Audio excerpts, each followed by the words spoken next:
ចាស់តែឲ្យតែសាំងពេញបាទអញ្ចឹងតែសាំងពេញហើយ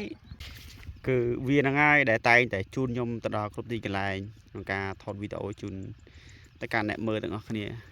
ខ្ញុំដាក់ថាសនាមវាថាអ្នកប្រយុទ្ធបាទគ្រប់ស្ថានភាពផ្លូវគ្រប់ព្រៃគ្រប់កន្លែងជ្រកទាំងអស់គឺវាអាចទៅរួចទាំងអស់ជាមួយនឹងខ្ញុំអញ្ចឹងមានថាវាគឺជាអ្នកប្រយុទ្ធរបស់ខ្ញុំដែលវាទៅជាមួយខ្ញុំគ្រប់ទីកន្លែងបានទាំងអស់ហើយម៉ូតូនេះវាឃើញថាបូមនេះគឺបែកអស់ហើយបូមបែកអស់ទាំងពីរអត់មាននៅទេបែកទាំងពីរហ្មងវាបើថាសបកនេះតំដោថ្មីទេហើយសបកមុខនេះក៏ថ្មីដែរចាស់តែម៉ូតូទេ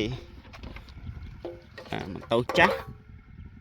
តែឲ្យតែសាំងពេញបាទអញ្ចឹងតែសាំងពេញហើយ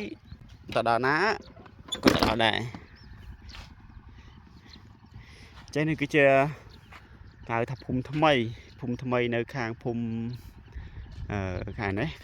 ទៅភូមិថ្មីផ្លូវនេះបើយើងធ្វើដំណើរតទៅមុខទៀតយើងចុះកំពង់ចម្លងបើយើងបត់មកស្ដាំដៃគឺចុះមកខាងផ្លងស្រុកជលគិរីដូចគ្នាតែបើសិនជាយើងឆ្លងទៅត្រៃមួយខាងទៀតហៅថាពីមឆ្កោកទៅខាងទឹកដីខេត្តកំពង់ចាមគឺយើងទៅតាមផ្លូវបេតុងនេះតែម្ដងចំណែកនៅខាងក្រៅយើងនេះគឺនៅខាងទឹកដីកំពង់ឆ្នាំងយើងទេនៅខាងហៅភូមិគៀនតាម៉ាផ្លូវនេះគឺយើងធ្វើដំណើររហូតនិយាយទៅមកផ្លូវបេតុងទៅរហូតមកដល់កំពង់ចម្លងមួយអាហ្នឹងយើងចុះទៅកំពង់ឆ្នាំងហើយផ្លូវនេះអានេះវាយើងនិយាយថាដែនដីកោះហើយយើងក៏លេចទៅខាងនោះឥឡូវខ្ញុំស៊ូមឲ្យមើលនេះគឺភ្នំកងរៃយើងឆ្លងដនៅផ្សារក្រោមដែលយើងចុះទៅជីស្លាងឡើងទៅស្រុកកំពង់លែងហ្នឹងហើយកន្លែងហ្នឹងក៏យើងឡើងទៅធ្វើដំណើរទៅកាន់ទីរួមខេត្តកំពង់ធំដែរកាត់វាលកន្លែងហ្នឹងវាល្អយើងជិះទៅវាលតែឥឡូវផ្លូវគេធ្វើថ្មីប៉ុន្តែគាត់ថាការជិះវាមិនទាន់ស្រួលបួលទេវារៀងនៅពិបាកដោយសារតែវាជាតំបន់ទឹកលិចអញ្ចឹងការរៀបចំផ្លូវមួយចំនួនគឺវាមិនទាន់បានស្អាតទេហើយដោយសារតែឡានធំចេញចូលដូចជាឡានដឹកស្រូវគឺនៅខាងកំពង់លែងគឺឡានដឹកស្រូវគឺគេមកពីខាងកំពង់ធំសឹងតែ 100% ហើយដែលគេទិញស្រូវមកខាងនោះវិញណាហើយចាំមើលខ្ញុំមានពេលខ្ញុំនឹងធ្វើវីដេអូធ្វើដំណើរចុះពីខាងផ្សារក្រោមឡើងទៅខាងស្រុកកំពង់លែងហើយក៏ដូចជាអាចមានទៀតខ្ញុំធ្វើដំណើរទៅកាន់ខេត្តកំពង់ធំបា